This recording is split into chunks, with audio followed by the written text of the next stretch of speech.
Haregaon road S corner तालुका श्रीरामपूर येथे गावठी अग्निशस्त्र बाळगणाऱ्या आरोपीकडून एक गावठी कट्टा व 2 जिवंत काडतुसांसह 15,42,000 रुपये किमतीचा मुद्देमाल हस्तगत.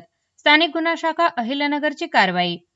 अहिल्यानगर जिल्ह्यामध्ये अवैध अग्निशस्त्र बाळगणाऱ्या इसमांची माहिती काढून कारवाई करण्याबाबत आदेश दिलेले आहेत. सदर आदेशानुसार श्री संतोष मुटकुळे स्थानिक गुन्हा शाखा यांच्या नेतृत्वाखाली स्थानिक गुन्हा शाखेचे सपोनी हरीश भोये, पोलीस उपनिरीक्षक संदीप मुरकुटे, पोलीस अंमलदार विष्णू भागवत, फुरकान शेख, बाळासाहेब नागरगोजे, किशोर शिरसाट, भाऊसाहेब काळे, अमोल कोतकर, बाळासाहेब खेडकर, महिला पोलीस अंमलदार सोनल भागवत, चालक भगवान धुळे, अरुण मोरे यांचे पथक तयार करून सदर पथकास अहिल्यानगर जिल्ह्यामध्ये अवैध शस्त्रे बाळगणाऱ्या इसमांची माहिती काढून कारवाई करण्याबाबत पथकास सूचना व मार्गदर्शन करून पथक रवाना केले होते.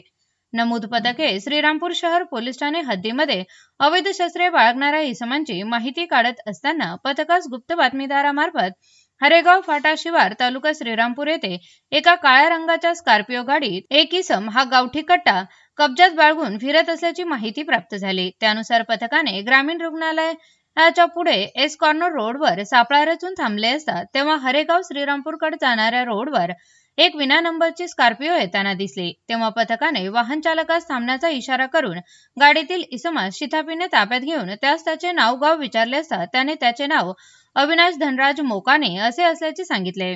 सदर आरोपी विरुद्ध यापूर्वी अहिल्यानगर व नाशिक पोलीस स्टेशनमध्ये एकूण 9 गुन्हे दाखल आहे.